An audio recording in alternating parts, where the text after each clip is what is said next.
Kafe, I think that's how you pronounce it. Thanks for the Prime sub. And I think I saw a hype train, whatever that means nowadays. I have no idea. So today we're going to talk about how we get started with a pen test, talk about the pen test process, and then if we have some time, we'll talk about a little bit of basic OSINT, which will lead into Friday's stream, which will be very OSINT heavy. So without further ado, let's go ahead and get started with that.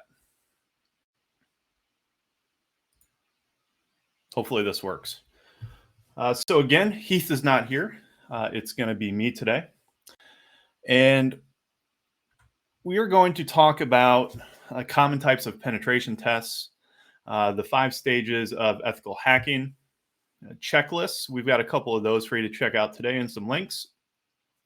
We're talking about rules of engagement a bit in depth because it's going to be really important, which will lead into verifying our scope of work that we determine with our clients. We'll talk about some basic client communications and a little bit of active versus passive recon. And then if we have time, we will look at the anatomy of a Google Dork tool that I wrote called MS Dork Dump, if we have time. And then after that, we will do a little bit of AMA with me, and we can try to drill into my brain some. On Friday, we'll talk about discovering email addresses, looking at breached passwords. We're going to dig into username OSINT pretty hard and how to enumerate valid accounts, and then hopefully more, depending on how quickly we do this.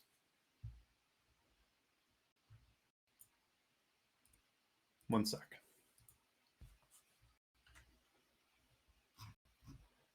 These slides are from last week. Did Heath give me the wrong slides? Oh my gosh. All right, I guess we're going to dig into OSINT. Give me a minute, I guess. 1 second. I got some slides here, and I thought these were the slides we're going to do. Okay, so we're already showing off really well. Give me a moment.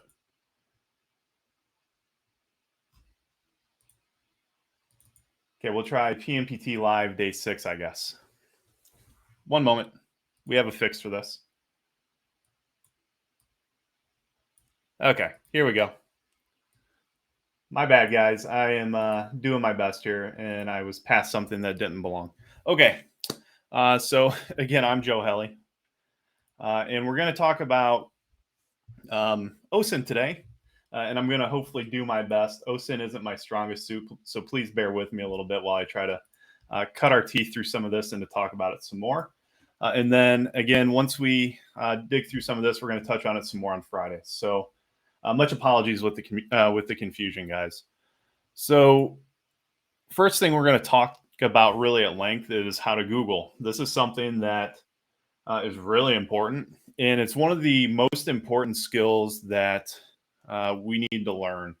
And I think people like to see me when I talk, so I'll turn my camera on. So Googling, right? That's going to be one of our most important skills that we learn. And it's something that if we learn it sooner, it's going to help us throughout our careers rather than trying to learn it later on down the road. Once we've gotten really good at hacking, but we can't research anything to save our lives, right? So let's go ahead and we'll talk about some basic Google Dork operators, and then we'll look at the anatomy of a tool. And then we're going to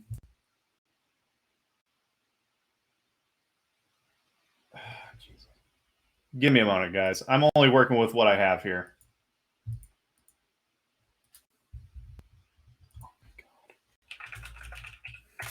Okay. Joe made a mistake. We're going to go ahead and wing it. All right. So we're going to talk about OSINT, and I've got a list of stuff to talk about. So, all right. Let me pull up a browser, and we'll just get to work on this. I apologize, guys. I'm doing my best. Again, I haven't streamed for 2 years and getting my butt. Okay. So the first thing we're going to do is image OSINT then. Image open source intelligence is looking at various information about images, trying to figure out and discern where it came from. I apologize, guys. Truly, I am really sorry. I'm behind the curve here. So let's talk about OSINT, and I'm just completely thrown off. So we'll talk about reverse image searching using Google reverse image search and Yandex, and then we're going to talk about viewing EXIF data, how we can do that with some online tools, how we can use EXIF tool as well. We'll look at some physical location OSINT. trying to figure out what a location looks like in case we need to go on site, and then identifying geographical locations as well. And I've got some images and things that we can use to work on that. So please don't be relentless against me, guys. Please forgive me. I'm evidently I was way misunderstanding about what I was doing. So okay, so we have Google here, and image OSINT is simple with Google, right? We have image. We can do reverse image search with Google. And Google has some different tools, for instance, images.google.com. And we can just really drag and drop pictures to Google Images, for instance, to look for um, information about an image. So, for instance, let's go ahead and we'll use a picture of me. And that didn't work because I dropped it in the wrong spot. We're going to drop an image here. And we can get some information back, right? So we have the picture. It says possible related search American. It comes back with some information about American Airlines, etc. And then if we come down, we can see that we've got some additional information coming from Twitter and whatnot. And if we want, we can try to discern and break this down even farther to look for individual websites within Google image search. So here, while we see that we've got tweets with replies by me, we've got some other people who have probably replied to tweets and whatnot. Up top, we can type in something like Twitter, and it'll pull down information specifically to Twitter versus some of those additional images and information we saw in the other links. So really easy to do. It can be really, really powerful when you're looking for identifying maybe who a person is, identifying what that person does, trying to find their Instagram accounts, etc., where you might not have their usernames or know where they're being found. We can also look at different things, right? So let's pull up a different image, and we'll pull up this one. This is a pretty iconic one here in the United States. Yeah, and please don't be rude. Yeah, I appreciate the patience, but here we have Independence Hall, which is in Philadelphia, Pennsylvania. And by simply dragging and dropping this image, we can see that it pulls up a whole bunch of information and similar images and pictures that other people have taken. And again, we've got one more, and we're just kind of going to beat this down a little bit and just really show how well it works. So and then here we have the Basilica di San Lorenzo that we can also get some information from. So that's one way that we can do Google reverse image search. We can also use a tool called Yandex.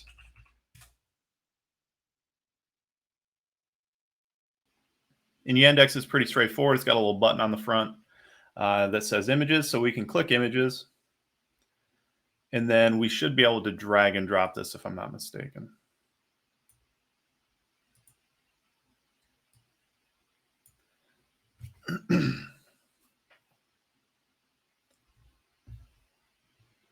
And as you can see, it comes back with information, but I don't find that Yandex works as well as what Google reverse image search does, simply because of the size and breadth of Google itself. There's just so much information there being constantly scraped from websites that the information is readily available. You can see some crazy stuff over here. I'm not one of these people, but you can see if you scroll down, you really don't see much about me here. So just be careful and make sure that you're diversifying where you're getting your research and where you're researching your information from. Don't simply stick to one source, because if you were somebody who uses Yandex, you would see that you're not getting anything back about me. But then again, if you were looking for an image similar to this, you might not see it on Google, but you might see it over here instead. Yeah, come on, guys, be nice. I'm sorry. I'm trying my best.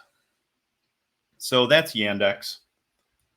Other tools that we can use is something called like Jeffrey's Image Metadata Viewer, although it was down earlier today. So I'm going to go ahead and skip that one. But there are other ways that we can look at EXIF data both in a browser and with our command lines. So let's just Google, since this is going to be a lot about Googling as well. Let's do EXIF online.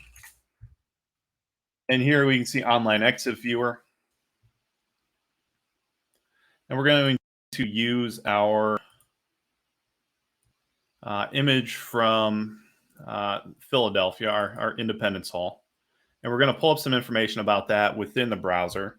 So, and again, most of these tools are the same. It doesn't matter which one you use necessarily. Some of them are going to be prettier than the others. Some of them are not going to be as pretty.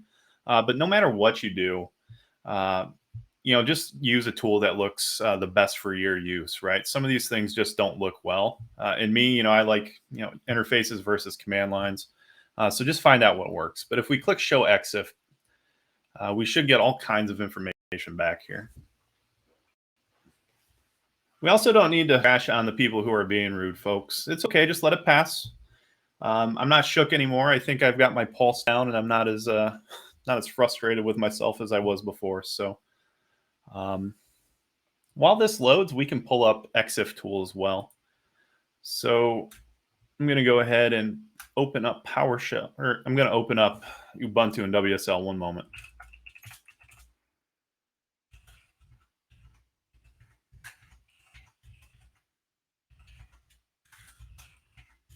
All right, so I'm a big fan of using WSL. During this 2 days, or these 2 days, you're going to see me using some different tools possibly than what Heath will use. I'll probably never start Kali Linux up, for instance. I'll just work out of WSL and Ubuntu and PowerShell. So if that's been something you've been interested in and you're trying to learn, certainly you're going to be benefiting this week. So let's go ahead. I've already installed exif tool, and you can see it just wants the file name, right? So I'm going to find what the file name is. I think it's just Independence Hall. So let's do exif tool Independence Hall. You can see it comes back with a considerable amount of information.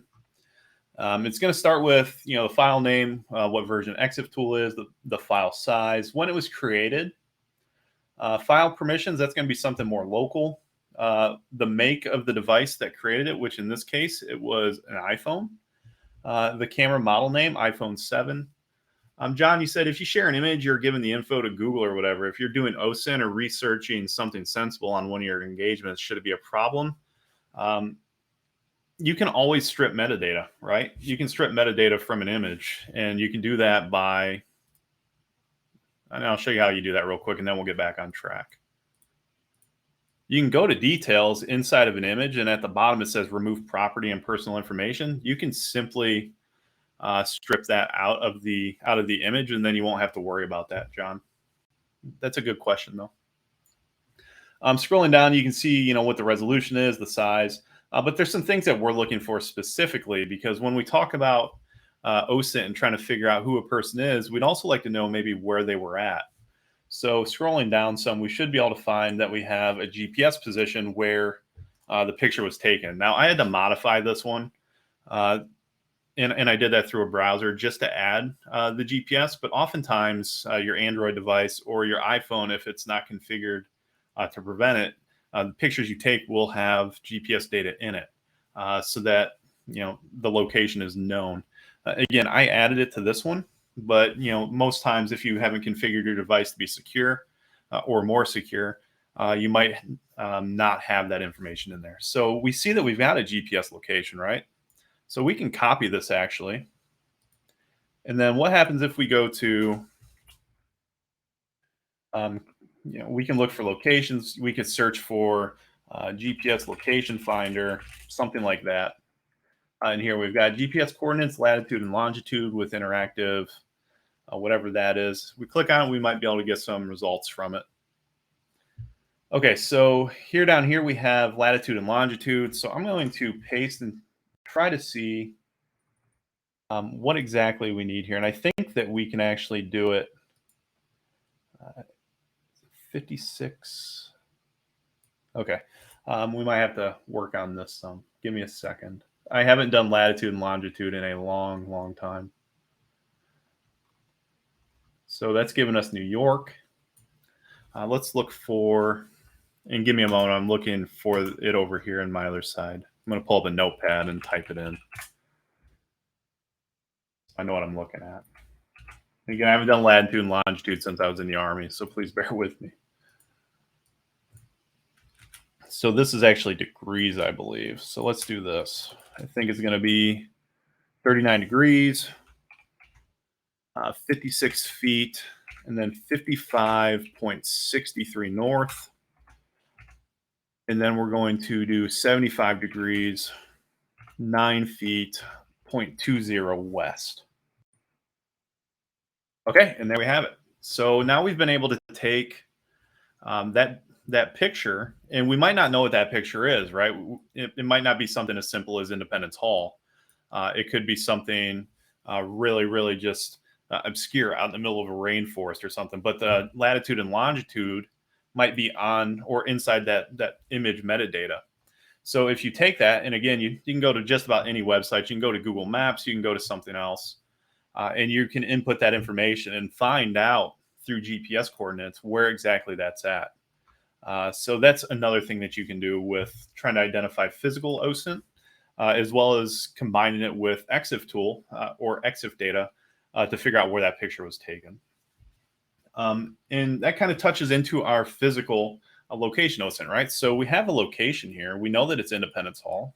So if we go here, and we'll just go to Google Maps. Excuse me. We can actually search for that very thing that we found. You all get to see where I live. And now we get to look at Independence Hall, and we can see that now we've got a physical location that we can actually look at and assess. We can zoom in. We can look at different layers. For instance, we got terrain. We can look at traffic. We can look at whatever we want. Now this is, an overhead. This is one. VSL does not suck for local network attacks. What are you talking about? And for instance, we've got an overhead here of this building.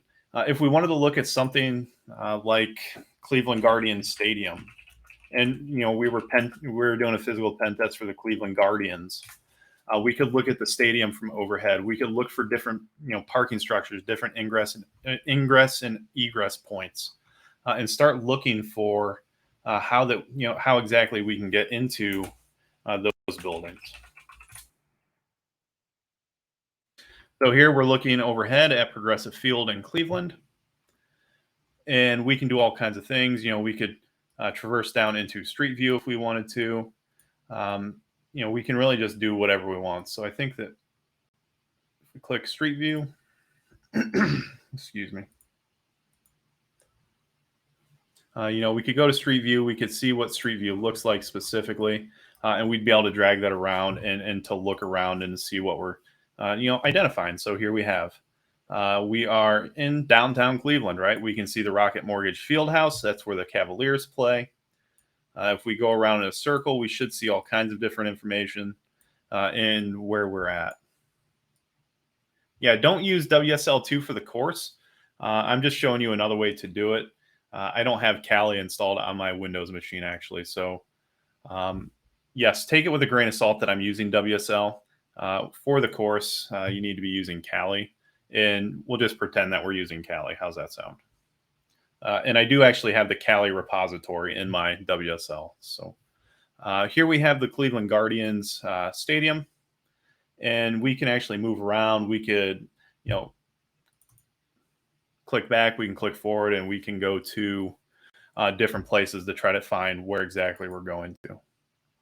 So any questions on that? I mean, it's pretty straightforward. Just double clicking all over the place can give you information, can show you doors, can show you windows, can show you gated areas, etc., that might be weak, and the likes. So here so far we've done image OSINT. We've looked at reverse image searches. We've looked at a bit of EXIF data and how we can look at images through a couple different manners to identify who's created an image, who has, or where that image has been taken. Extracted metadata, it's just EXIF tool and then the name of the file. So again, EXIF tool and then independencehall.jpg. In this case, really it just depends on you, but it should be EXIF tool. And again, I do need to double down on DeWalt's caveat here. Yes, you do need to follow the PEH course itself. I just don't have Kali installed on my Windows machine. So, can we manipulate the metadata of a picture? You absolutely can. You absolutely can. You just do exactly like I showed you. You right click it, you go to properties, and you can insert metadata. You can also use the EXIF tool to insert metadata. Um, you know what? Let's show you an example of what that might look like. So I have a image here that is modified to include an XSS, or cross-site scripting uh, exploit inside of a comment. If a website is vulnerable, it could be possible to load this JavaScript into the website by loading the image and then executing, that cross-site scripting attack. So yes, you can, in fact, through different means, modify images with EXIF tool or other means. This is just one of those cool guy ways, I guess, or cool person ways that you could do it in a pen test or in a bug bounty. And I think I actually copied this one verbatim from a bug bounty. So, all right, so let's move on a little bit. We're going to move into a little bit of social media OSINT, and we can start obviously with something like Twitter or LinkedIn or the likes. So I'm going to log into an account quick. And we can look at how we can utilize and work with LinkedIn to do things like find people, find employees, find possible user accounts, which is also really neat too.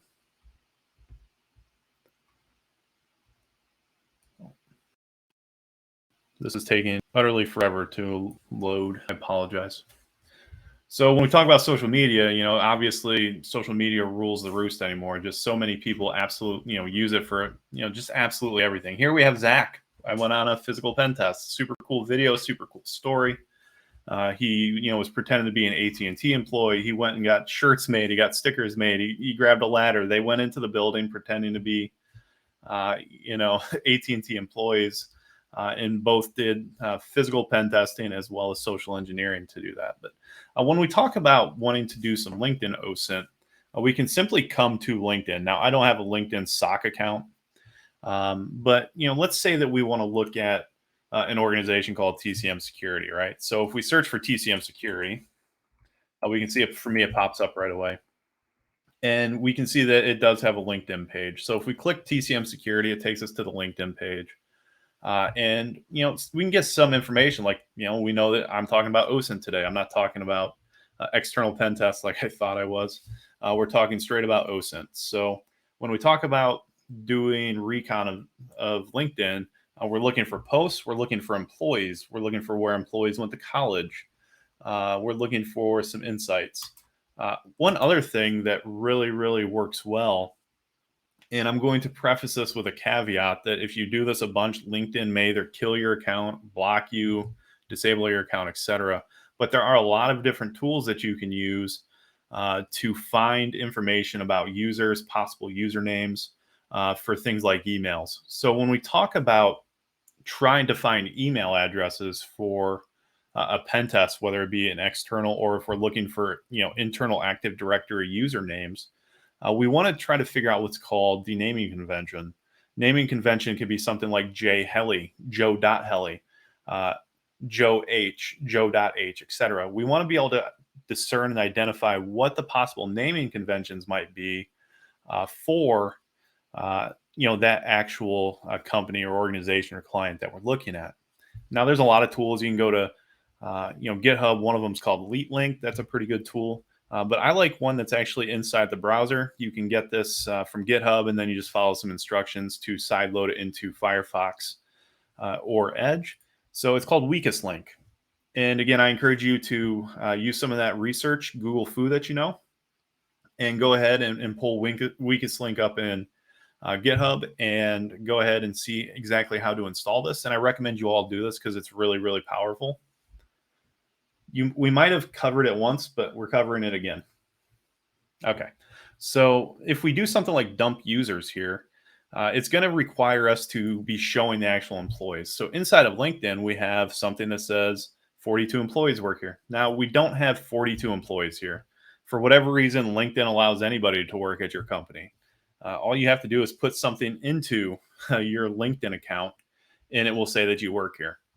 So if we go to the employees page and we go to weakest link and then we click dump users, this is going to scrape that employees page and it's going to pull up that list of possible user accounts. So right here we can see it's retrieved one of two and then two of two and then it downloaded. So if we open up this dump, we should be able to see a considerable amount of different user account possibilities, as well as naming conventions and the likes. So, okay, so and here we have it, right? So I'll zoom in a little bit because I know everybody hates squinting. So if we change the size, you can see that we have all kinds of different naming convention possibilities now for our pen test, whether that's our external, whether that's our internal. It's called weakest link. And by doing this, we can start to look at what possible email addresses might be valid within a domain. So I've been told not to actively attack anything with some of the tools I've built, but we're going to pull up a couple tools that I've built called O365 User Finder, as well as Gmail User Finder, and how we can work to determine what some of these naming conventions might be, right? So let's go ahead and pull up. I'm going to pull up a user list quick of users that come from the Mayorsec domain for my PowerShell course. So bear with me one moment.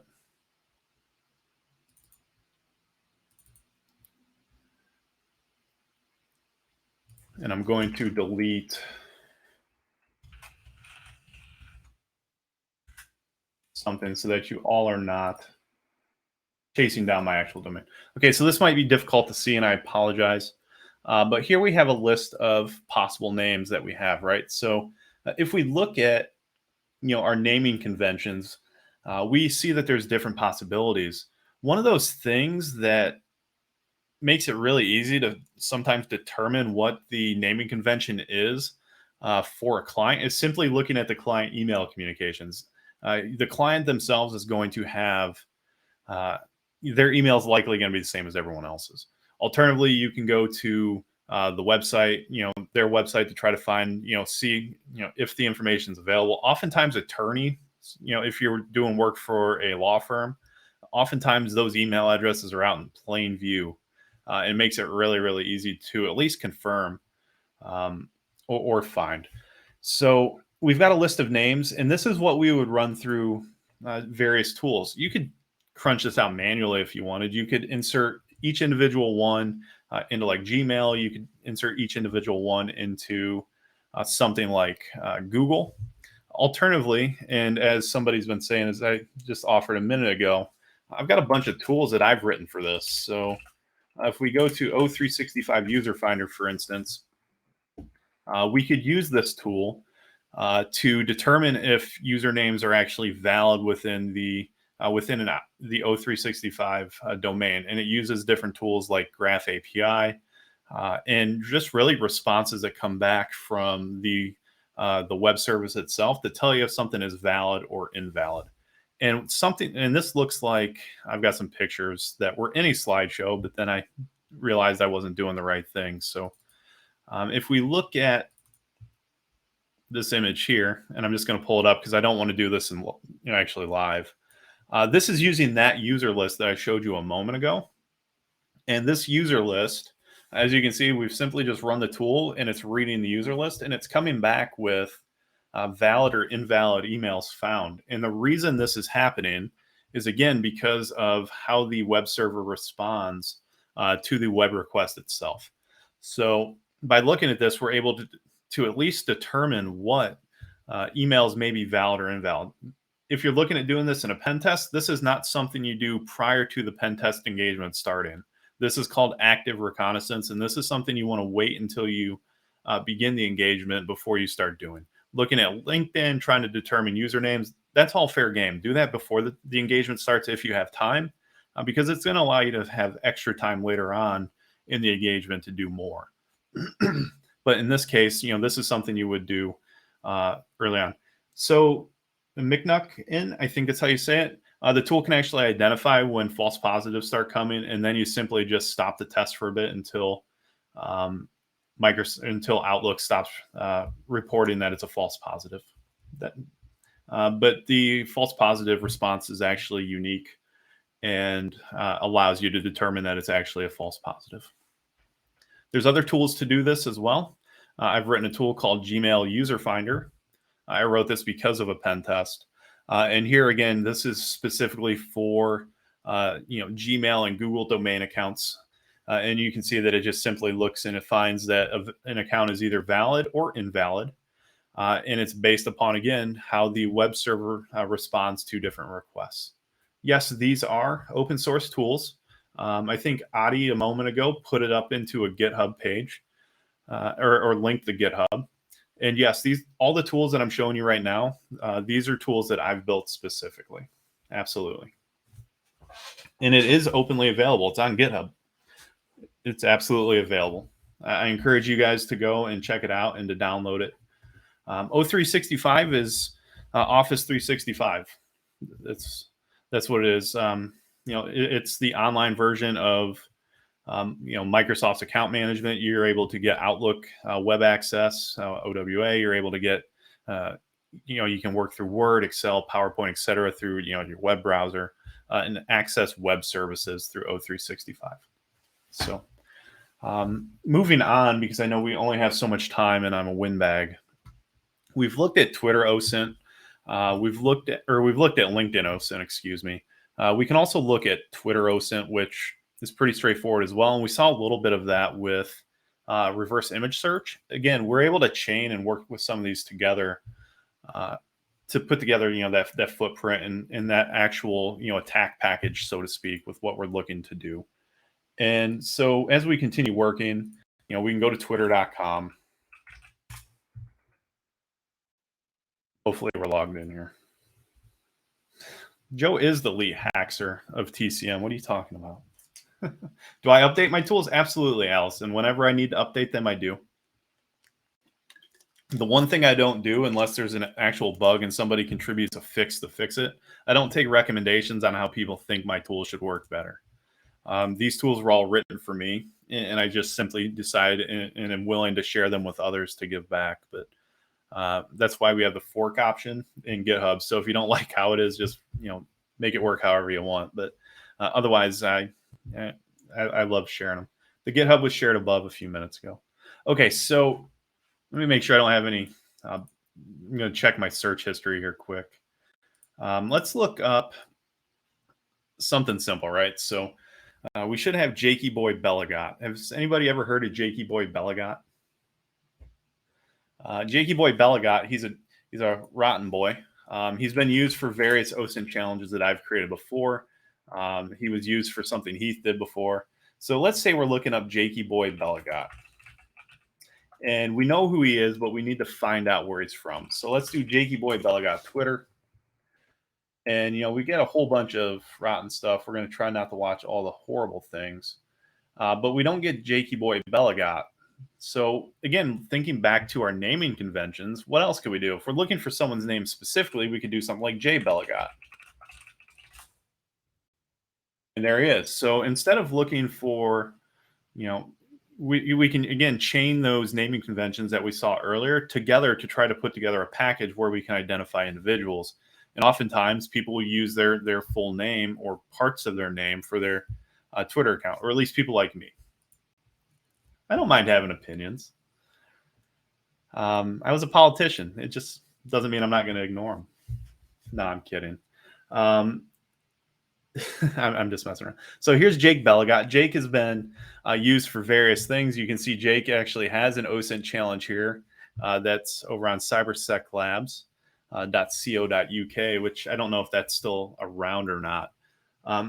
So the programming and Python tool questions, those are all great for the AMA. If you want to wait until the AMA, I'm happy to talk to you guys about it then, but we got to keep moving. So it can be really simple to just kind of try to identify Twitter users and to see it. We can also, again, if we've got an image like we showed before, you can use reverse image search of a person and type Twitter in and see if those pictures would show up inside of the Twitter, inside of Twitter as well.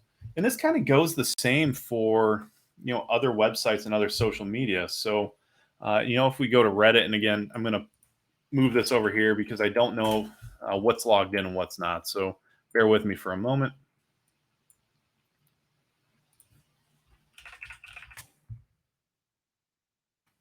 This browser loads so slow. Okay, so we have Reddit. So, for instance, let's say we want to look up the Cyber Mentor, right? So we could just look up the Cyber Mentor, and we could search for the Cyber Mentor, and to see, what exactly is coming back from him. We could look up Joe Helly, which I don't think anything is going to be on Reddit about me.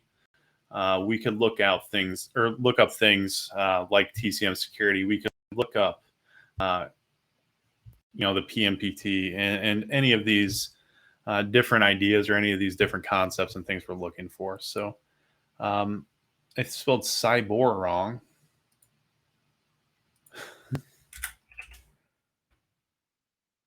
So here we see, give away the Cyber Mentor Super Bundle. We have a community called the Cyber Mentor. We could look at communities. We could try to see if there's information there. I don't ever use a VPN, and I only use incognito, not safe for work. I was a politician. Nothing about my life will ever be private again. But you can see that there's all kinds of information about the Cyber Mentor. It's got his YouTube channel. If you didn't know who this guy was, but he had a Reddit channel or he was a Redditor, you might be able to discern additional information about him to see that there is a YouTube channel, and then you can start to build again. Your increase your footprint, build that attack package, find out if maybe he doesn't have a password breach in say cybermentor.com, but maybe at one point he used Zynga or he used something else that was in a breach, and you could start looking for passwords that way and digging into this individual some more. So TikTok is the same thing. I have never used TikTok in my life, so this is kind of one of those things that's kind of by the motions for me. I don't even know who to search for on TikTok. We can look for the Cyber Mentor.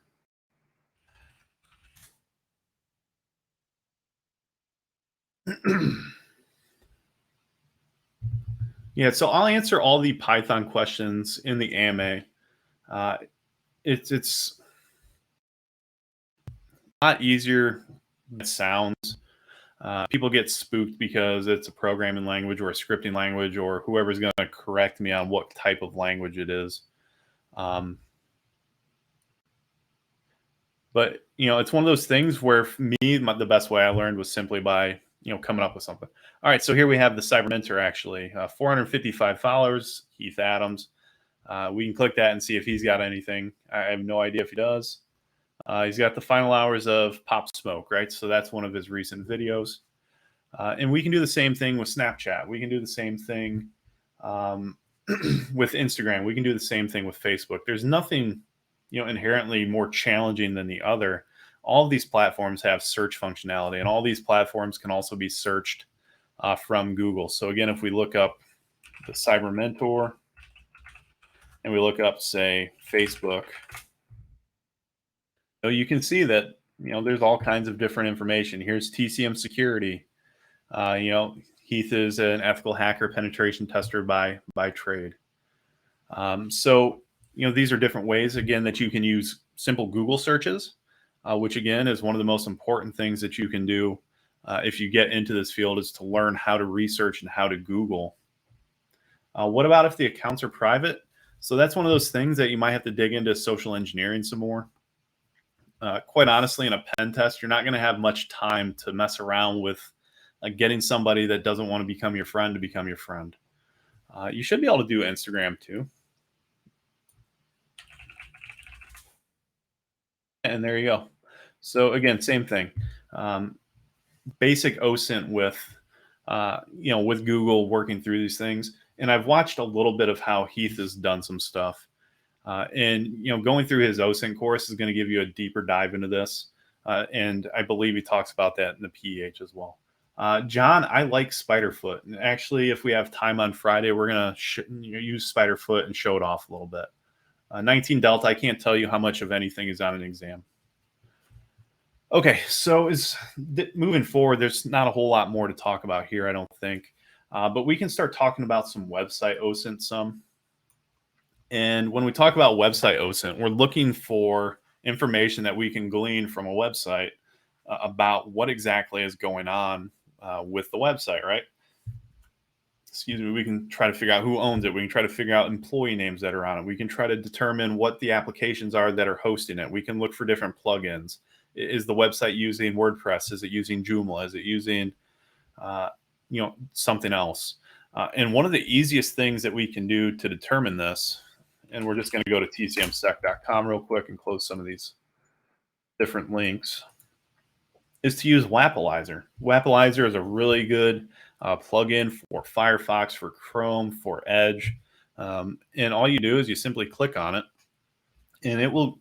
What it does is it just goes out and it looks at the response headers, and it looks for website headers to determine what exactly is going on behind the scenes. What is the web server hosted on? We don't know what it's hosted on, but we know that the CMS is WordPress. Okay, we see that PHP is showing. We have a MySQL database.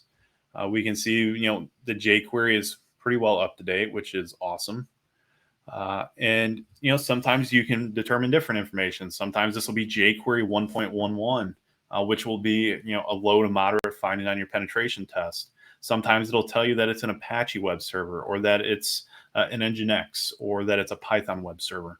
And this is information that we haven't really done anything actively other than simply visit the website. So, we talk about active versus passive reconnaissance. And passive is one of those things where you don't leave a footprint behind. When you go to a website, if they have logging, you may technically leave some amount of a footprint, be it as an IP address or what your browser was. But still, going to the website is pretty much tantamount to going to the sidewalk in front of a building and just looking, right? You can see, that there's a front door out front. If you go around, the sidewalk to the side, you can see that there's a door on the side. So, for me, this is more passive reconnaissance because you're not trying to break into something. You're not trying to, actually assess or engage it. You're simply looking at the windows. You're not necessarily digging into and looking underneath the windows. So, looking at the website here, for instance, again, we simply see that, we're able to determine that it's, what's going on there. It's WordPress. We have tools for WordPress such as WP Scan. And, we can dig into it from there. We can also determine, start devising our strategy when we look at things like our CMSs or our website platforms. And really, the goal as a web server administrator is to have the least amount of this information available as possible, because that will give an attacker the least amount of information they can get to determine what's going on with the server. Sometimes it's not really possible. WordPress makes it really, really difficult. It's just really tough with some of these platforms to try to prevent that information from being shared, which is when we get into risk and threat assessments and risk acceptance and things like that in the risk management process, where we start thinking about what's okay and what's not. There's other tools that you can use. Heath is talking about things like built with, central ops, and we can go to some of these too. Give me one sec. Oops.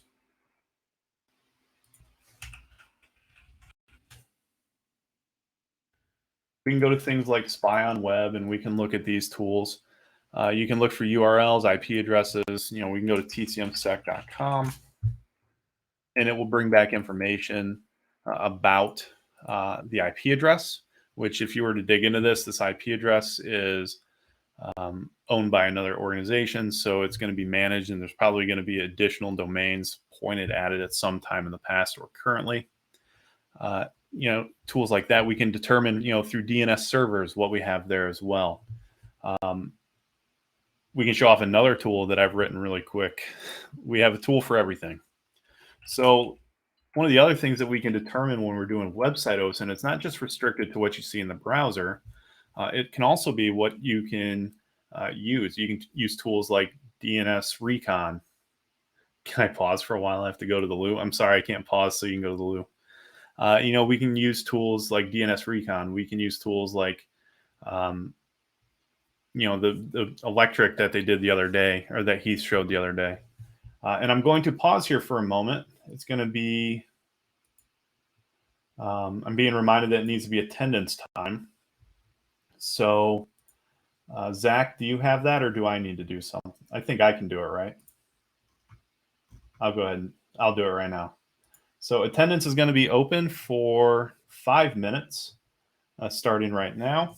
The code is Mayor Time, and it's coming across the bottom. Please do not continue asking about it. It is open for 5 minutes, and we're going to continue working through what we're doing here. I do not have any Binford tools. That would be cool, though. So let's go ahead and we'll CD back, and we'll CD to DNS scan. And this is a tool that will provide information about a domain, right? To try to find subdomains, to try to find connected IP addresses, to try to find domain, name servers or DNS servers, etc. So if we look at this tool and we do something like, we will do Tesla since it's part of the bug program. So if we do Tesla.com, and before you guys complain, this tool, and it's something I've written. You can get it from my GitHub page. And really, I mean, there's all kinds of tools like this. This is just one that I liked. We can copy a word list. I keep it right up here in the banner. And then if we hit enter, you can see it's going to pull up all kinds of information about the Tesla domain. It's similar to Sublister. And I am the mayor of Hacktown for some reason, absolutely. And again, there's a lot of tools that are like this. A lot of these tools are based on similar things. Oftentimes when I write a tool, it's either because I need to do it for work or I'm interested in learning something. And I wrote this one because I was interested in learning something partially, but also because some of the older DNS tools in the Kali, in Kali, are starting to become deprecated and not managed. And I got tired of getting error messages, so I just built a new tool. And what this tool does is it pulls down DNS records first. So you can see that we've got A records. Those are our IPv4 records. We've got name server records, mail records. We can see they're using Outlook. So going back to O365 User Finder, if social engineering or account brute forcing wasn't within scope, we might be able to do something like determine if Tesla.com has an O365 managed account and be able to start looking at account names to determine if accounts are valid or not. Continuing on, they've got a boatload of text records. And again, I'm not going to talk about what the records are. You can certainly look these up on your own. And then coming down, we can start seeing subdomains. And I would have talked about it if we would have been a week earlier before I made the mistake and was touched on the wrong week. But we would have talked about how we could use this for scope validation, right? Looking at determining what IP addresses are in scope versus, maybe subdomains that are not in scope, but the IP address itself is, and trying to figure out where those things belong and how we can do that. We will talk about the tool building and stuff when we get into the AMA. So please save your tool building questions to the AMA. I'm happy to talk about all of that then. So here we're able to dig up DNS records about a domain, right? And we can determine and start to figure out that we also have additional websites available. Those might be in scope. We need to look at the scoping document or our rules of engagement. But that increases our attack surface or the footprint of what we're looking at. So other tools that we can look at, things like Google Dorking. And if you want, we have a tool for that too. So Google Dorking, if you talked about it a little bit last week, I completely understand. We're going to talk about it a little bit more this week. Google Dorking is the use of different operators within Google itself to try to find information about domains, find information about websites, etc. So, for instance, let's type in URL, and then we're going to do TCM security. And what this is going to do is it's going to look for information coming back within Google's massive database of information. It's going to look for TCM security inside of URLs. So here we have tcm-security-academy.teachable.com. This explains exactly what it sounds like. TCM security is inside the URL. Scrolling down, we have TCM Security Inc. inside of LinkedIn. We're able to start to determine, maybe where this, organization or this company is located at on the internet itself. We've got a Crunchbase working at Glassdoor, or working at TCM Security on Glassdoor. And this kind of information can dig into things like job postings, Indeed, Monster, etc., looking at what people think of a company, looking for people who have said something about the company, etc. So Google Dorking is really, really powerful. And I had a bunch of Google Dork operators. So, and there's a bunch, right? You've got in URL, you've got cache, you've got site, you've got in title, you've got file type, and you've got after. And we will pull up a tool. I got to look to see how much time we have on attendance. I think attendance is closed. What do you think, Zach? I think I gave him a 1 extra minute if I'm not mistaken. So I'm going to go ahead and close attendance now. We had 2,800 people say that they made it, and it's been 6 minutes, so attendance is closed. If you didn't make it, I apologize. It was open for an extra minute and a half. So I think we'll wrap up today by looking at kind of what the anatomy of Google Dork tools would look like and how we can do it. And to see, I think it's a decent way to understand how Google Dorking works. If it doesn't, let me get, you guys let me know if it doesn't work for you, and I'll never show a tool again. But I'm going to open this up in Visual Studio, so bear with me one moment.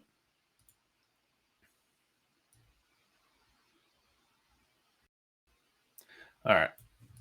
I'll make it bigger before y'all start at me. I think I can do this. All right. So this tool, again, there's probably tools similar to this tool. This is available on my GitHub as well. And what is this about? What this tool does is it basically just sends out web requests for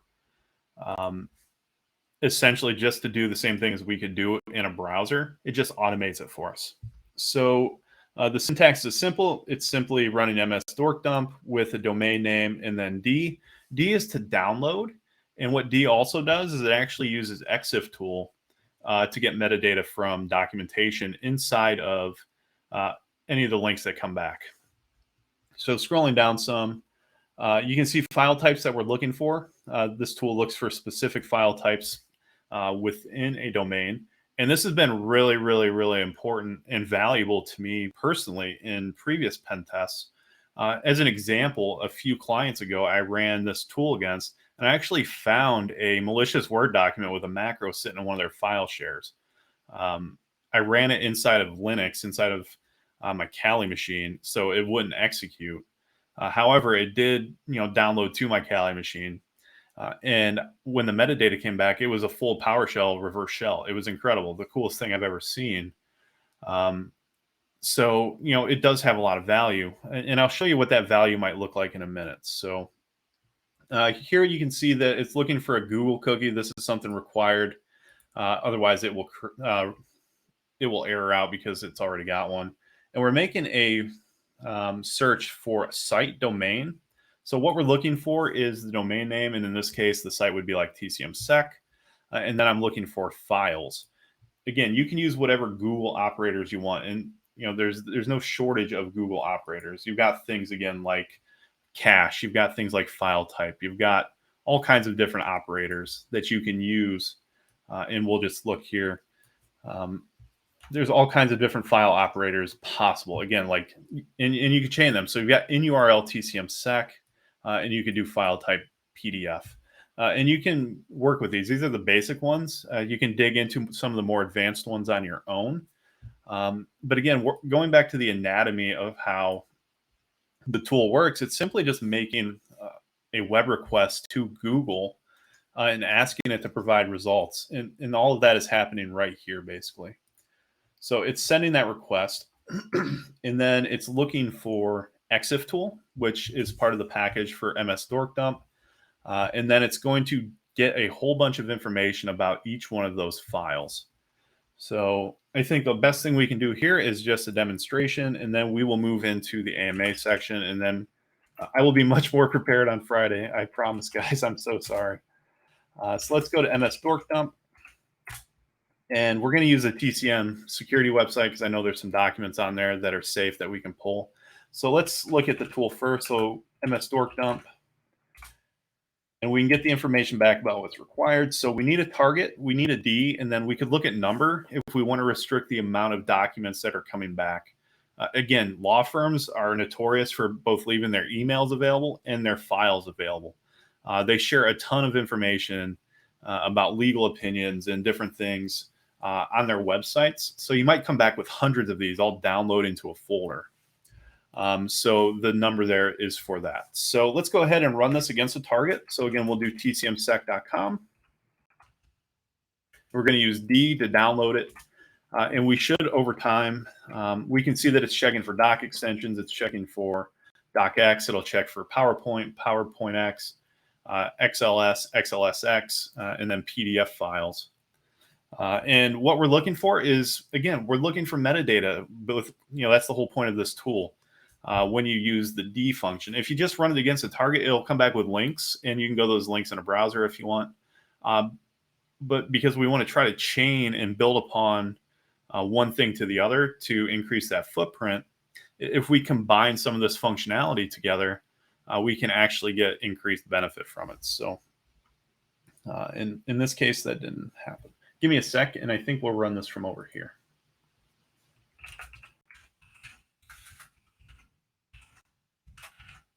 And let's do MS dork dump.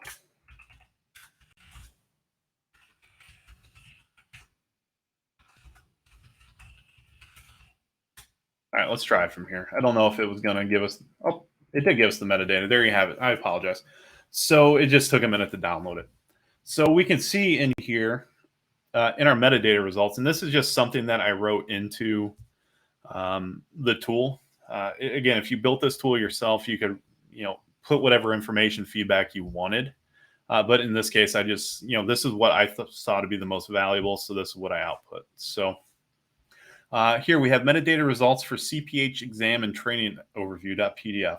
We can see when it was created. It was created in May of 2021. We can see what it was created with. In this case, it was simply a Word document that was saved as a Adobe PDF. We can see where the attachment is, so we could actually go to that. And this is really, really valuable because something, not with our website, but sometimes you'll find with WordPress, where the WordPress administrator has not configured it appropriately. And while other files might not be showing up, this directory here, the date directory might be open. So that could give you, basically an insecure file directory that you could go to and look for juicy stuff. So, we have file size again, author none. This can help you to increase that attack surface size by identifying employee names within an organization. Again, law firms are notorious for this. Sometimes hospitals are notorious for this as well. And you can really get a wealth of information from simply looking at documents that they have publicly available. You haven't scanned their website. You haven't gone through and tried to brute force anything, but you have increased that information availability substantially. So with that, I think that we will move over to the AMA. Zach, I don't think I need to do anything special for AMA, right? I just change it over to my pretty face. And then if there's any questions about programming or anything like that, I can move back. We can look at Visual Studio a bit more and those tools. So I think Zach will manage the questions. I'll look in chat the best I can to see if I see anything as well. And again, thank you guys so much for bearing with me. I truly appreciate you guys bearing with me. And I haven't streamed in a couple of years, and I just made a misunderstanding, but I think we winged it well, and I think we got through it. So if I'm not fired by Heath, then we can go ahead and do this again Friday, and we'll touch on the rest of the stuff that we did. So, okay, let me see here. We got a question. It says, everyone's saying to read code for understanding what's happening in the program, but don't illustrate the process. Come on, guys. This is not like we all the functions or libraries at the first time. It's crucial for a newbie to read those. Can you explain? I can't see the rest of that question. It cut off. Can I explain what? I don't know what the rest of it is, Zach.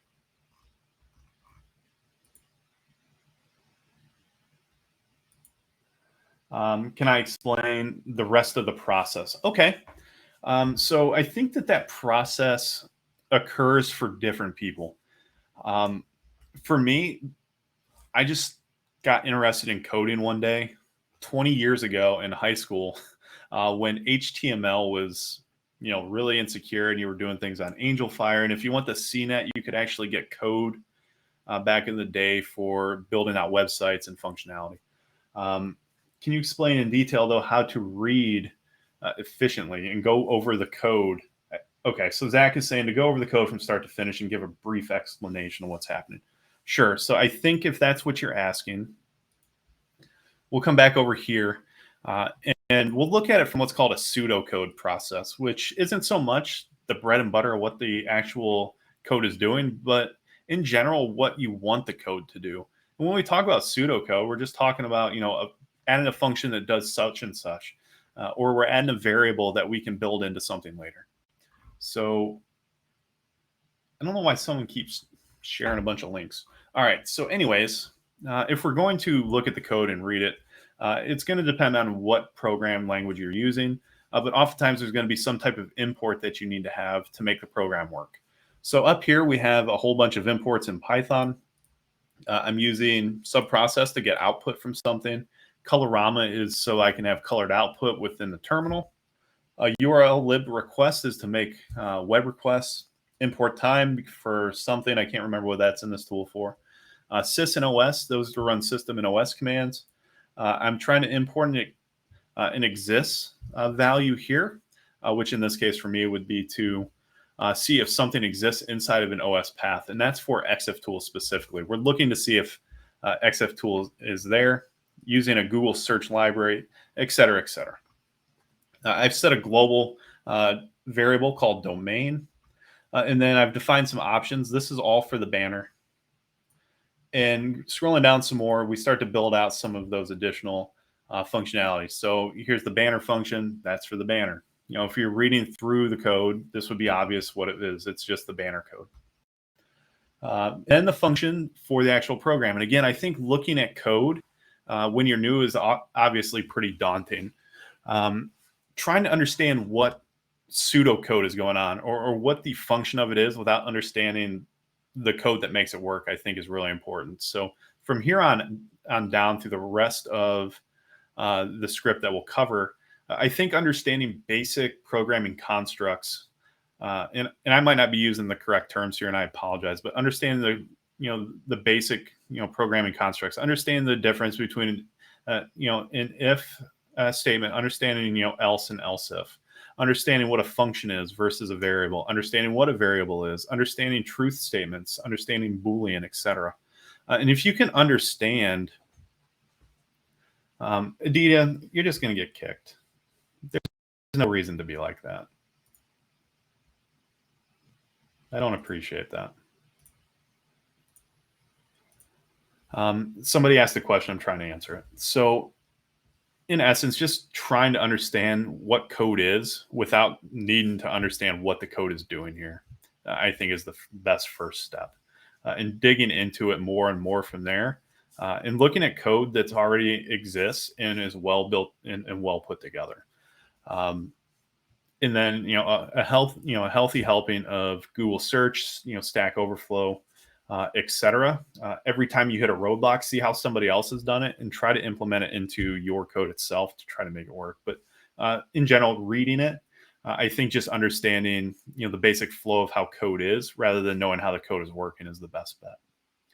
Okay, Zach, do we have another one? Hopefully I answered that question. I saw something pop up.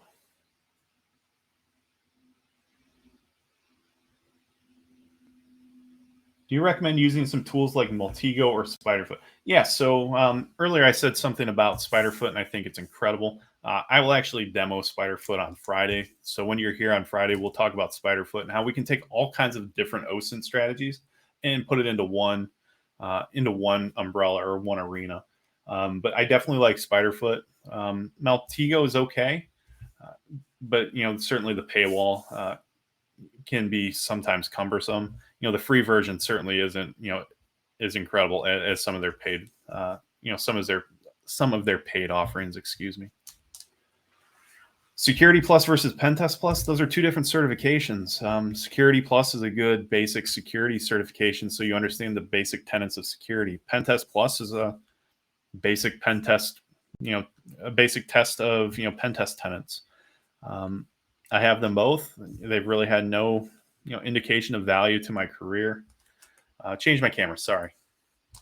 They've had little value to my career beyond just knowledge base. Uh, Security Plus probably had more value simply because I had no security experience. Okay, what else do we got? For your PowerShell training, you mentioned best to get it on YouTube. If you want it for free, you can get it on YouTube. If you want to pay me $10 or something, you can get it on Udemy. Do I need to learn programming to be a pen tester? Do you think it's good to learn maybe to build some nice tools? You do not need to be a programmer to be a pen tester. Could it make you a more efficient pen tester? Yes. Could it make you a better pen tester? Sure, it could, but so could really good OSINT or really good. You could be really good at lock picking or cracking safes or something, or cracking locks and cloning badges. I mean, there's all kinds of things that you can use to make yourself a better pen tester.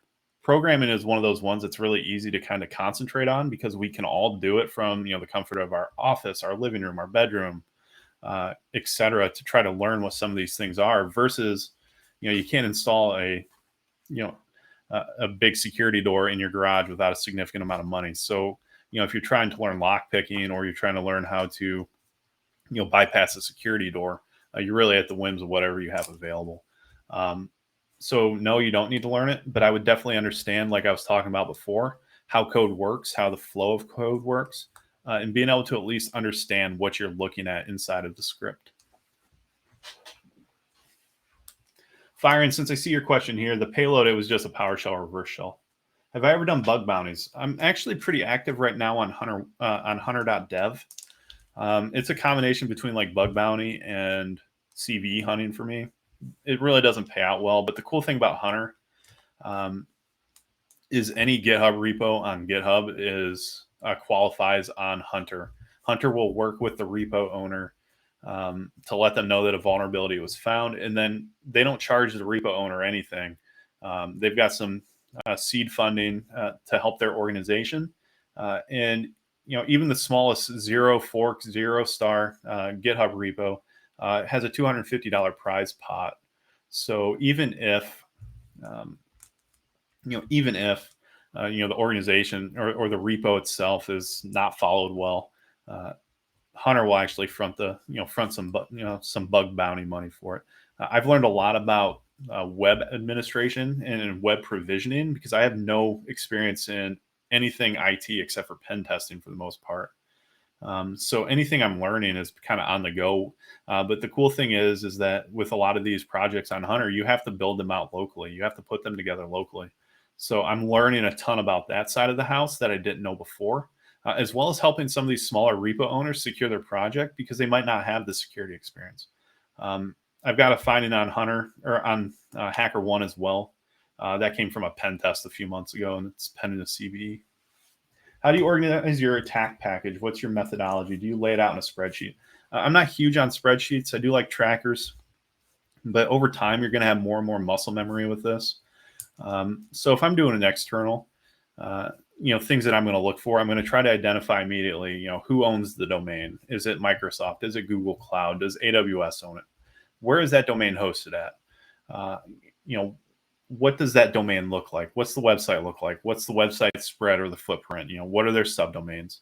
And then trying to identify user accounts and user bases and to figure out who is actually using that website or that asset. And this goes the same for internal as well as it does for external. You want a good view on what you're looking at. Things like Eyewitness or GoWitness are invaluable. Being able to in really quickly pull down what all those maybe IP addresses or websites or external assets look like, rather than having to click through one at a time, is really, really valuable. And you can start looking at those juicy targets that way. Methodology wise, though, if you have the external pen test checklist externally, that's a pretty good indication of what I stick to, whether it is following the checklist verbatim or just going through muscle memory. The website testing guide, you can get that on the mayor.tech. I've updated a bit with some links. That's what I do for web after I look for kind of the big easy wins, and then internally I look for big easy wins first, as well as running scanners, etc.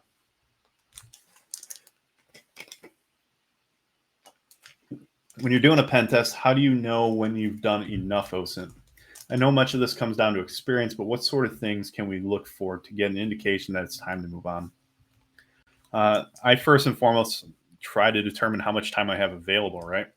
If I have a week long pen test, I've probably done most of the passive OSINT and passive reconnaissance the week before. Uh, if I have nothing going on the week before, I've done I've finished my report for the last project or whatever it is. Um, I usually want to know what the assets are that are in scope. I go to each one of those individually and try to determine what the asset is. I try to determine where it's hosted if I'm able to without digging into it too much. Um, and from there, I want to try to figure out those possible usernames, etc. When I have those kind of foundations together, I'm happy to start working. And then if I need to come back again later and dig into it some more. Again, a lot of this job isn't cool guy stuff, just hacking all the time, right? A lot of it is preparation. A lot of it is time management and time efficiency. So you don't have a ton of time to just sit and grind OSINT for hours or days. You could if you're doing a bug bounty. You could if that's the whole point of the engagement. If you're doing a red team engagement that takes months, yeah, you're going to have plenty of that time available. But for regular rank and file penetration tests, you just don't have a lot of time. So for me, it's when I have a user list. It's when I know what the assets are, and it's when I've kind of just determined where I'm going to point my finger.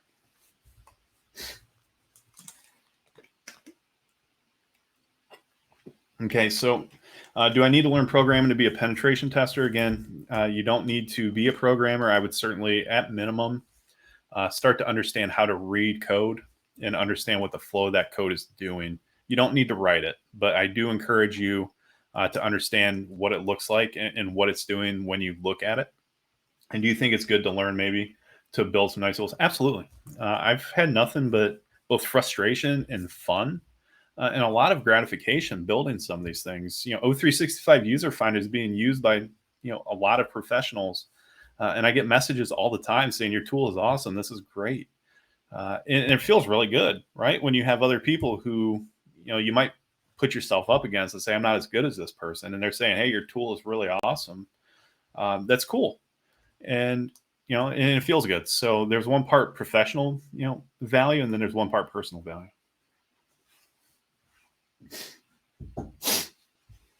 Do you have a separate gaming PC? No, it's all my G7 Dell, and then I've got the Xbox back here. Can we also use MS Dorkdump to get images by including file extensions? You could build file extensions into it, and again, we'll look at how you could do that. And that's actually a good idea. Like I said earlier, I don't take many suggestions unless it makes sense to me. That might be something that's a good idea to me. So if we look at the tool real quick and we have the extensions up here, we would just add a comma and do like JPG. And then we could add a comma and do PNG. And we could add a comma and do SVG or something like that. So yes, it's absolutely possible. It's not included in the tool right now, but I like the idea and it's something that I'm definitely going to do. So thank you so much for that. What else we got?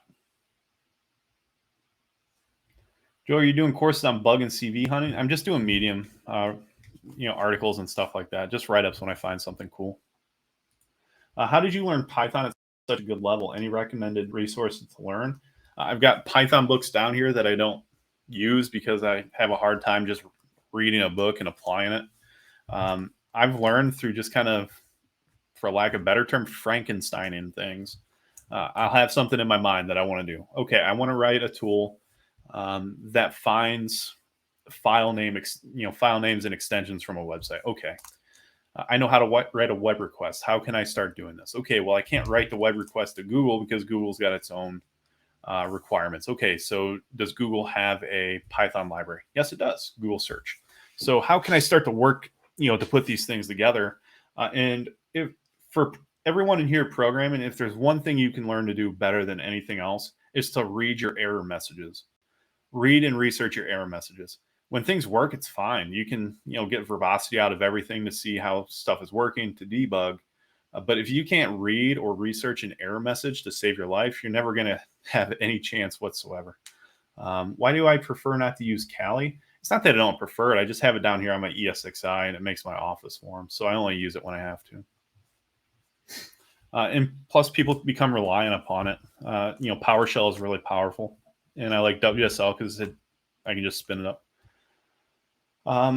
Next session is week 4 day. Thank you. In your script, why you don't include file types such as, I just talked about that. It's because I haven't necessarily had a need for it. Are there any websites, books, podcasts, or anything else that you would recommend for professional development, OSINT related? I don't listen to podcasts. I don't really read hacking or IT books.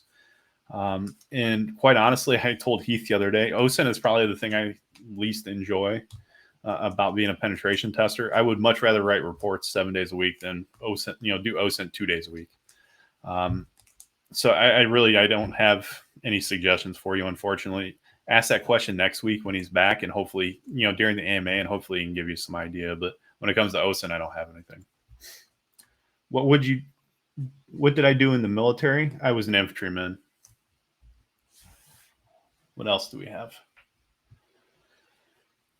Do I need a college degree to break in? No, you just need to know somebody and be good at networking.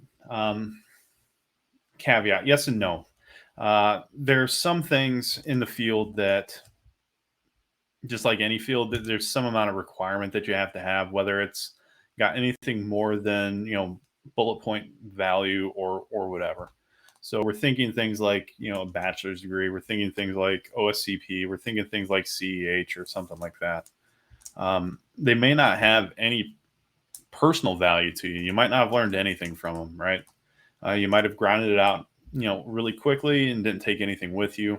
But for whatever reason, people who have been in this field for 20, 25 years, when they came up, some of these things were needed. And it's what they've expected since they've come in. I would say going forward, the bachelor's degree right now is what an associate's degree was 10 or 15 years ago. It's becoming more required across every job field. I don't like to say that you should have it because I don't think everyone has to have it. But I think it's going to take you a lot of work to try to break into a side door of a company to bypass not having that or bypass not having a certification. I had a bachelor's degree, I had OSCP and all that stuff. I couldn't get a job to save my life. And then I just leveraged my network instead. And it didn't seem like my degree or my certifications were even, considered. It was just, people saw me streaming, people saw my content, they knew who I was and what I could do. And people saw value in having me as an employee. So no, I don't think you need it. Yes, I think it's going to take a ton of work on your end if you don't have it. How do you structure your report and presentation to speak to a CEO and CTO? Any tips? So on the mayor.tech, there is a sample pen test report. It's based pretty much on Heath's sample pen test report. And the structure of a pen test report is typically always going to be the same. There's going to be cover page, table of contents, an introduction to talk about what is going on here. There's going to be some basic information about what an actual pen test report is. And then you're going to get to the executive summary. Executive summary is that very high level information that the executive is going to look at, your CEO, your CTO, people who are hired for maybe their leadership acumen versus their technical acumen. And they're looking for information that, specifically states what impact is going to be to the organization, because that's what they can qualify and quantify to a board of directors or a president or whatever it is. Beyond that, you've got your technical information. Presenting it's really just one of those things where you have to consider your audience. Most meetings I go into where a CTO is present, as well as like the IT security team or the developers, the CTO isn't doing much other than listening. Their technically proficient employees are sitting there asking questions, or they're wanting to know what's going on, or they're conversing back and forth. On occasion, yes, there is a CTO who also has that knowledge who might be asking questions. But that's why we build the report out for both parties, both the executive and the technically proficient individual. And that's, when we go to our basic, our meeting at the end, our debrief, excuse me. It's just one of those things where we're going to present it technically, based on who we're talking to. So if it's just a CTO and they don't have experience, we're going to talk down on it. Maybe, we don't want to insult them. or provide them with a bunch of information they're just going to stare blankly at. Based on your opinion, what's the top 3 skills you need to have? I wrote an article on this. Let me grab it real quick. Medium.mayor.tech. And this article is called So You Want to Be a Penetration Tester. And then it's followed up with you need to learn soft skills first. I believe in order to become a penetration tester, or we can just put things in perspective. As a penetration tester, you're probably spending less than half of your time as a penetration tester doing cool stuff. Cool stuff meaning, you're doing an actual penetration test, you're hacking things. The rest of that time is spent writing reports. The rest of that time is spent talking to clients. The rest of that time is spent staying up to date and fresh with what you're doing. So the first and foremost, top 3 skills, self-motivated.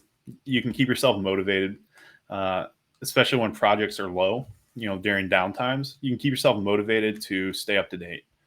Secondly, soft skills, 100% probably the most important part. You need to know how to talk to people. Again, going back to the presentation, knowing how to talk to the correct individual.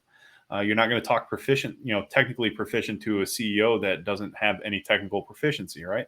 You want to talk to that person in ways that they understand. They're talking about risk and threats and dollar amounts and the like.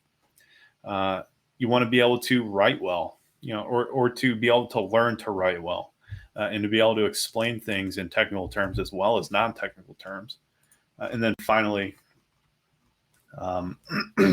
excuse me, I'm looking through this because I just want to dig up to it. Knowing how to talk again to clients that are on their best day versus their worst day.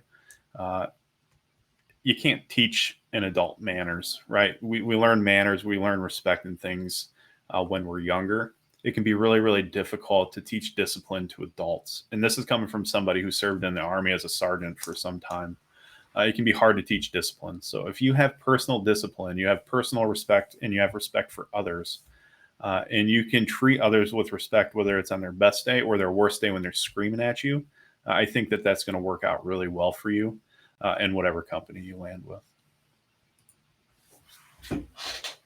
Were you really in politics? Yes, I was a mayor. I was a lieutenant governor candidate briefly one year. How do I learn new stuff?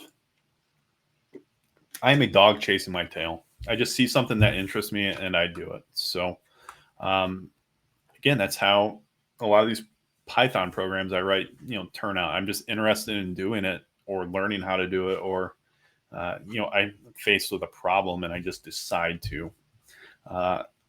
I personally don't set many goals. I just do stuff as I see it and as it interests me. But really, in the end, if you wanted to learn how to use PowerShell, how would I do it? I would start looking for examples, for me personally, examples of PowerShell in use. Other people might grab a PowerShell book. They might grab a course on Udemy. We all learn differently. And so it's hard for me to give you specific advice on how best to learn it because I learn through demonstration versus other people might learn through just grinding out. Do I need to learn PowerShell for pen testing? I really recommend you understand PowerShell for pen testing. Just learn it over time. Understanding basics of how to use it will be a good start. And then over time, you're just going to continue to learn how it works. How much time do you spend learning versus practicing? Learning and practicing can oftentimes be the same thing, or you can tie practicing into your learning, or practicing is part of learning. Again, I have an ESXi down here. It's got a boatload of virtual machines in it. And so the amount of time I spend on it varies based on the amount of time I have at work. I have tried to pull back doing a lot of this in my free time, simply because my family matters and my mental health and myself matter, and I matter as well. And it can quickly become easy for this to consume your entire life. Hacking does not, pen testing, hacking, whatever you want to call it, does not need to be your entire life. If you want to do it as a job, do it as a job, and then disconnect. Leave the office when your hours are done. Go hang out with your family. Go for a run. Have a life. For a lot of people, this was a hobby first. And once you start working, you kind of got to start drawing that line. You said you chase something that interests you and learn it. What if you find 4 to 5 things as interesting at them? I always have 4 to 5 things in my mind that I want to do or that would interest me. Oftentimes I don't do any of them. Oftentimes it's big things like I want to buy a light sport aircraft and go fly and get a pilot's license. Um, so I look at what's easily obtainable or attainable for me at the time. That would, an airplane would take a significant amount of conversation with my wife. Is that something I'm going to be able to get done in the next month, or is that a goal I could ever achieve? Probably not. So, just looking at what I can get done all at once, or at that current moment, or what I can work at right now is how I do it. But again, everyone's different. What's the toughest challenge you faced on your pen testing journey so far? Getting a job. Um, and that was again because I had no IT experience, paired with coming out of Western governors with every certification known to mankind, and trying to get jobs, as a help desk technician and being told you're well overqualified. Literally, we hire people from Wendy's, was one of the excuses I got. And so trying to get into a sock job, that's what I wanted to do, and not being able to get hired, going up the, kind of the traditional path, so to speak. And then I started chasing pen testing, and I doubt, I'm not gonna toot my own horn too much, but I doubt there's many people that worked as hard as I have, going from literally being nothing in IT to becoming a penetration tester. It was streaming 5 days a week. It was creating rooms on TryHackMe. It was creating blog contents. It was creating tools. It was getting certifications and studying for them nonstop. Um, but all the things I didn't do was like leverage my network. And as soon as I asked for help, I started getting help and got a job. But hardest part. Got a couple more questions here, and I think we got to wrap up in about 3 minutes, if I'm not mistaken. What else do we got? Anything else? I'll ask InfoSec says while I'm waiting. How do you manage the Python compatibility issues between the different versions? O365 User Finder started as a Python 2 to Python 3 conversion of a tool that was written by somebody else, and it didn't work because I didn't have Python 3. So I started figuring out how to rewrite it, and then it spiraled out of control into the tool that it is. I can't answer it specifically. I don't know how the one-to-one comparisons necessarily work, but when I do need to learn something, I just research it. Do you suggest for reading others' code and taking help from there? Yes, absolutely. I completely, again, I'm a demonstrative learner. I like to be able to see something first before I'm able to really understand it. So if I have a coding challenge, say I need to send at one point I needed to learn how to send a web request to something. And I Googled it, I looked at it, and great, I can put it in as it's written, or as I can write it, but it's not working. I want to see how other people are doing it as well, and start looking at other code to see how other people implement it. That had a ton of value. But yes, I completely recommend that. How to maintain the balance between work and study and family. It's 100% discipline. When work is done for the day, you've put in your 8 hours or whatever is required, you need to step away. You need to stop looking at Slack. You need to stop looking at Discord. You need to stop checking the emails. You owe no one anything, once your time at work is done. And you're not going to be rewarded, most likely, for contributing more. Your employer, and I'm fortunate enough to have an employer that's supportive, your employer should support continuing education on their dime or on their time, because it's benefiting them directly. It's not necessarily benefiting you financially, it's benefiting them. When you get better at your job, that's good for them. So being able to leverage your time at work in order to learn is huge, and that'll really help with that balance. AMA has been amazing. Thank you so much. And again, I'm so sorry for the mess at the beginning, guys. I really, really am sorry. This is Gatorade Zero. Do I need to raid? I haven't raided anybody in so long. Like I haven't. Zach, how do I do this? I haven't raided in 2 years. I don't even know if it's the same thing.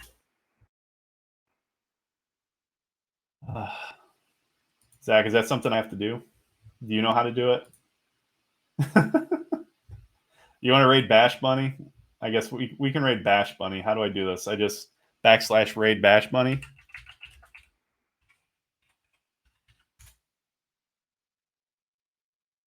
Okay, there we go. I guess that worked. Hey, thank you so much. I love the Star Wars collection. We'll see you all on Friday. Thank you guys, and for your patience. I'll have something better on Friday. See you.